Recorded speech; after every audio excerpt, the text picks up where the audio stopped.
Mm-hmm. I could come earlier too. Well, this is Hall of Fame coach. Welcome to the podium. Hall of Shame.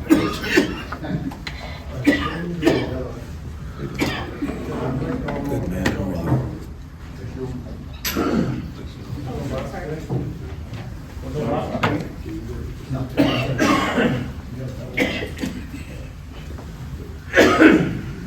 Need another second, Freddie? What's that? Need another second, or If you don't mind. You know, us old guys, we move slow. But you know all about that. Thanks.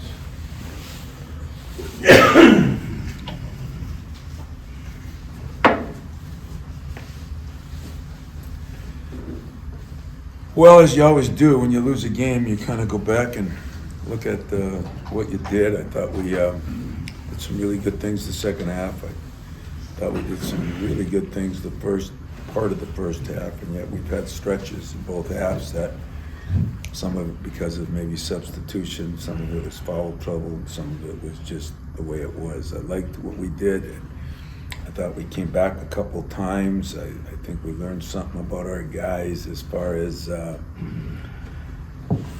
who we got to go to and what we got to do. We got to get AJ downhill a little bit more. We got to get Tyson a little bit more aggressive early. I'm expecting to see our veterans play and lead us Friday, and it'll be a good, tough game. Butler's playing great. They're averaging almost 88 points a game. They've got 6 transfers. They've got 4 freshmen. And those things are one thing, but Thad is a very, very good coach, guy that I have a lot of respect for. He's done it at different places, including Butler before, and then of course Ohio State, and back to Butler. So they're led by a transfer from St. John's, so he played at a very high level. named Alexander. He's a tough kid, strong kid, averages 14 a game. Obviously, Pierre is there, and he looks good. I'm happy to see what he's doing there. He's scoring points some, and he seems to be fitting in well. And then DJ Davis is maybe their best shooter. So they've got 3 guards that are all pretty effective. And Jalen Thomas, it's a big guy from Detroit, is their only returning starter, but he's averaging almost 7 rebounds a game. And then Jamel Telfort is a Northeastern transfer who played with Tyson, I think, his first year. 6'7" forward who's kind of handles the ball. He plays the 3 and the 4. He can shoot it. He can do a variety of different things. I think the biggest complications for us is they have a lot of guys that can play a variety of different positions. But I'm more worried about us. I was yesterday. We had a good practice, whatever that means.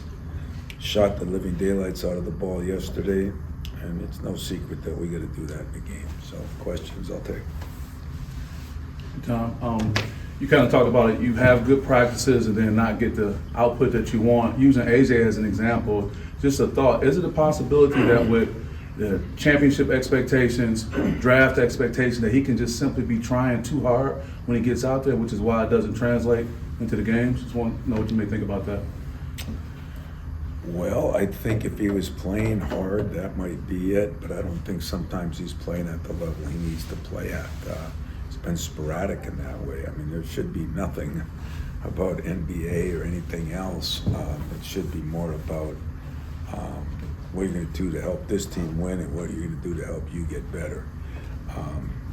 Not shooting it very well, but he's never been a great shooter, so that doesn't really bother me. It's he should be the best defensive player on the floor, and he should be the best assist man on the floor. I think sometimes, as him and I spent a lot of time late last night watching some film, and maybe he's got to see where off the ball he's just got to be more engaged on a regular basis. And I'm telling you, he was all summer, he was all fall. I don't know what it is, but it's going to change, I promise you. So we'll be better. He'll be better tomorrow night. Thank you. I think you... Wait, time out.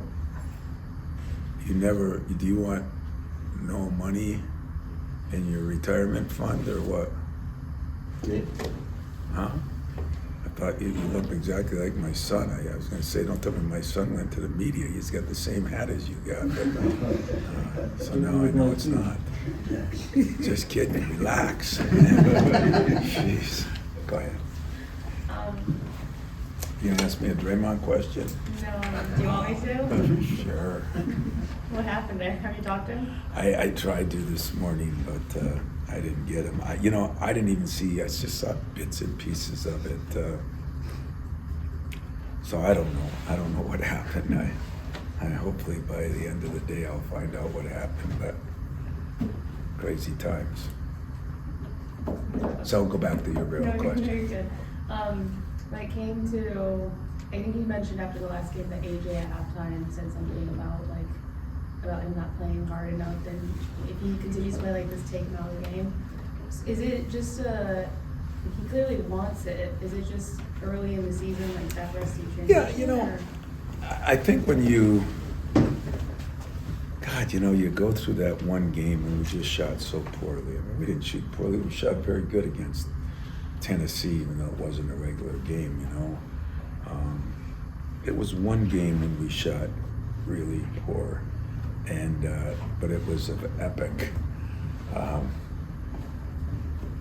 The way it went, it was just, I think that leaves a sour taste in everybody's mind, including the players. I mean, players are human too. We all think they're tough and they're athletic and they're this and they're that. They're fragile.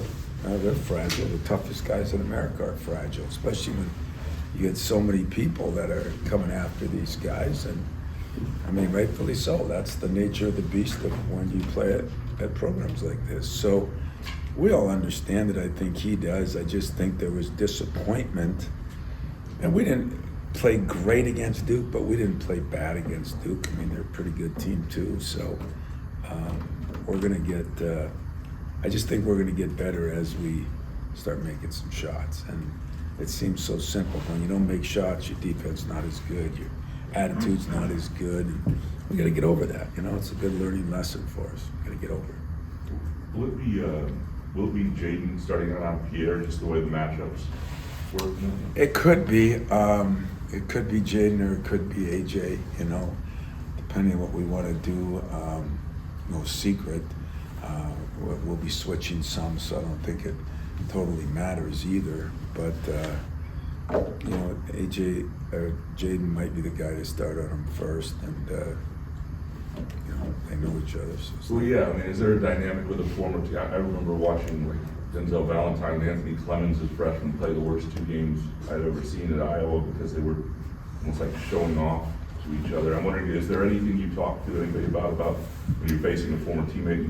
Yeah, whether anybody believes this or not, I have great respect for Pierre, and if you look at his picture, he looks great. He's done a good job, and I pull for him. His family was great. Things didn't work out, that's all. And so it's not like there's a lot of animosity. It's not like, the Hatfields and the McCoys or we hate him or something. I hope he doesn't play well tomorrow night. Other than that, I hope he plays great the rest of the year. I really, really honestly do.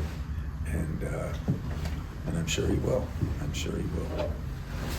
I'm wondering, when you start a season shooting like this, what are kind of the trickle-down effects for the rest of your offense as far as spacing and making room and pace? If you're not hitting the outside shot, how can you? Well, as you saw in the last game, we went inside a little bit more early, and that helped.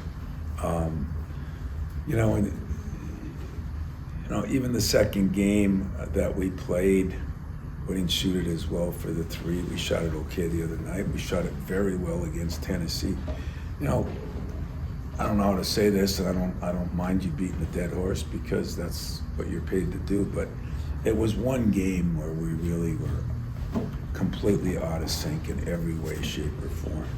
That's still that game. We were up 4 with 1:06 left, and could have won the game. So there's nothing I can do about it. I'm more worried about how hard we play and everything else. I'm more worried about the shots we get. Even in the Duke game, second half, we shot the ball pretty well. The first half, we had 8 wide open looks. and we hit the first one, and then we missed some shots. I mean, if you want me to keep talking about it, I will, but at the same time, that doesn't do anything for the players. So I ain't babying them, and I'm not avoiding them. I'm saying make the damn shot. You worked on it all year. You worked on it all summer. Some of the guys that missed shots, some of you guys were at our practices, either in the summer or the fall, and you know, we shot it great. Yesterday we shot it great. So I don't know. Is it mental? Maybe. But you're gonna get no sympathy from anybody around the country, and none from me either. But I'm also not gonna beat a dead horse worrying about, you know, really one or two average games shooting the ball does not make a season.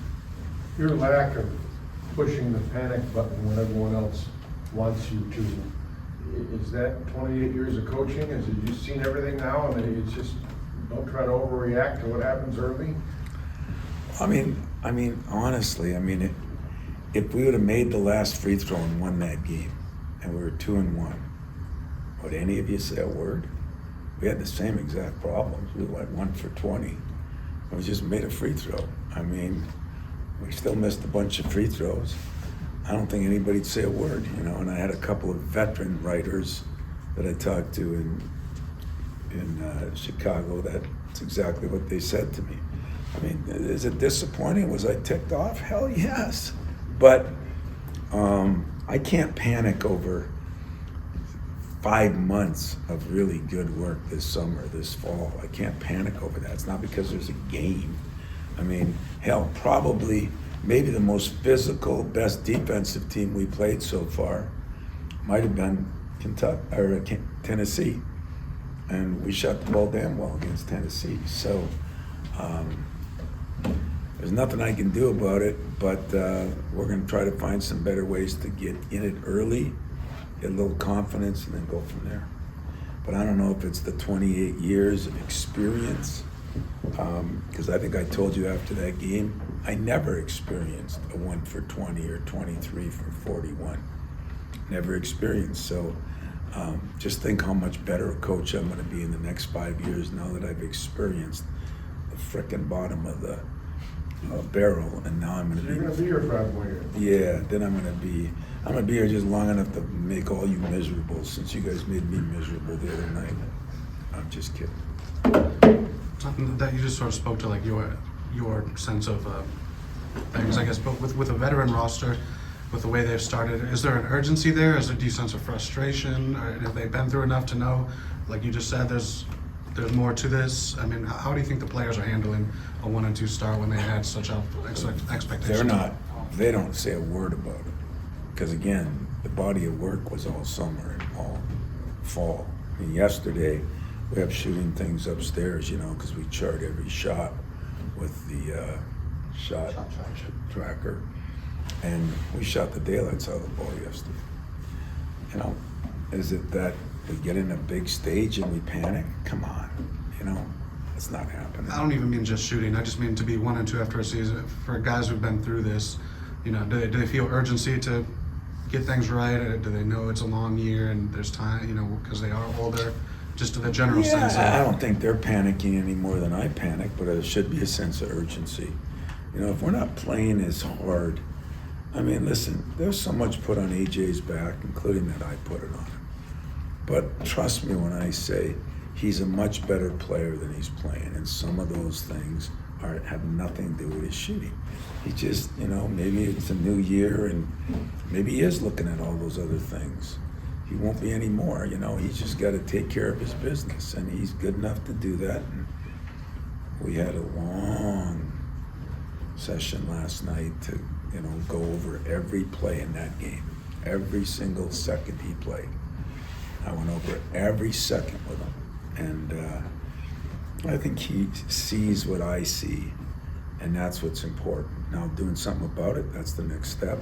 Hopefully that takes place today and tomorrow. What are you seeing from Carson Cooper earlier this year? And it seemed like in the second half, you were able to do some things where you run some offense with him doing handoffs to. He's Carson is probably progressing, and as much as anybody. And I will say this, one of our best post players during the summer was Jackson. And, you know, he's going to be probably another 3 weeks before he gets back, but that would help some of our offense. He's a very good offensive player. So, but Carson is, you're right, we can do a lot of things with him. He's athletic, he's got great balance. He's, you know what you gotta love about Fred? There's not many things, but who in the hell else would pick up his phone during a press conference? I mean, you have to have incredible confidence in yourself as a human being to do something like that. So God bless you, man. You know what? I like it personally. I like it. It shows your confidence in yourself and your disrespect for me both, and I like both things. I need to be disrespected right now, so Can I tell you why I got a call? appreciate it. Let me guess. They told you that baseball is starting in 47 days. They would like to know about the finalists in the presidential search and how you feel about it. The finalist? Oh, well, I guess that was, I didn't know, by the way. You know, my job was to get it down to 5, and then supposedly another infamous leak. You know, you guys are awesome, man, the way meaning everybody finds a leak, finds somebody to tell them who they are. I mean, I feel a little sorry for the candidate since he's got to deal with things back home, but I was impressed by the candidate they mentioned today. This is apparently coming to a close. Are you anxious for this to get done wherever direction they go? Yes, I'm anxious for a lot of things to get done around here.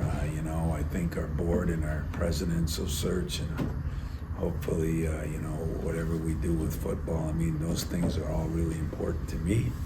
And I'm looking forward to getting some closure there so we can start heading in the direction that I think we need to head and will head. And so, faster we can get something done if it's the right thing, and only they know that. And my job is to get it down to 5. Their job is to pick it. I'm excited if that's what they come up with. Fred, Back to basketball. Fred, they can text you. I'm telling you that right now. How does a peer look different to you? You know, obviously more Oh opportunities. my God, he's all, his Things are face is, he's looking sharp, he's looking GQ-ish. And I like that, I respect it. You know, I think that a lot of times when I've encouraged some of our guys, you know, when you're looking to make a change, sometimes it's with your body, sometimes it's with your hair, sometimes it's with yourself, you know, it's always good. I'll never forget the year he was here as freshman going into his sophomore summer. He had lost a lot of weight, and he'd always walk around in that weight room with his shirt off. And I said, damn, he used to walk around with a suit of armor on, you know. And now, you know, because you feel good about yourself, and he did feel good about himself. And I think he looks great. Like I said, I can't say I hope he plays great tomorrow, but I hope he plays great the rest of the year. I really do. And Malik Hall made some progress. How's he doing? Yeah, you know, it's funny. You know, it's the saddest thing of what we've done is I've hardly had 2 questions.